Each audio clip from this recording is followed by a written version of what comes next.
औज़ुबिल्लाहिमिनश्शैतानिर्रजीम बिस्मिल्लाहिर्रहमानिर्रहीम। मां यहाँ मोहम्मद सुलेमान आरिजो। अॼु 4 अप्रैल 2025 जो ॾींहुं आहे। अॼु असांजो मौज़ू आहे गुड ख़ैर मोहम्मद आरिजा में रहंदड़ मेमन कम्युनिटीज़ जे शुजरे खे बयानु करणु। मोहम्मद शतल मेमन।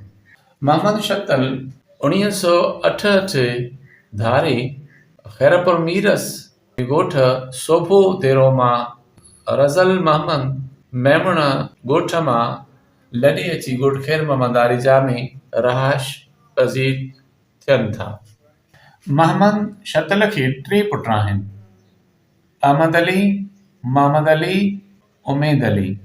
मोहम्मद अली खे 6 पुट आहिनि: नज़ीर अहमद, मुहर्रम अली, अनवर अली, अरबाब अली, मोहम्मद पंजल, मोहम्मद शतल। नज़ीर अहमद खे 4 पुट आहिनि: नियाज़ हुसैन, सरफराज अली, वज़ीर अली, मंसूर अली। नियाज़ हुसैन खे 4 पुट आहिनि: राहिब अली, सालार अली, समीर अली, मुदस्सिर अली।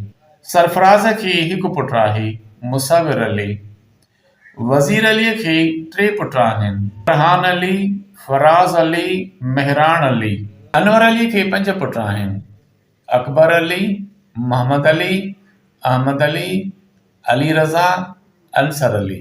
अकबर अलीअ खे 4 पुट आहिनि: तमीर अली, तबीर अली, मुसविर अली, मुंतज़िर अली।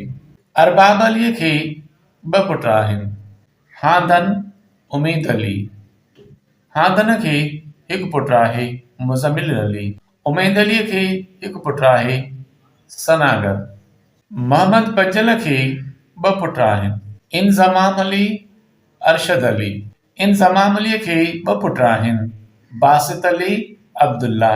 मोहम्मद शतल खे 3 पुट आहिनि: अब्दुल हफ़ीज़, अनीस अली, शफ़ीक अहमद। ॿियो शुजरो आहे हाजी ख़ैर मोहम्मद मेमण जी नस्ल जो।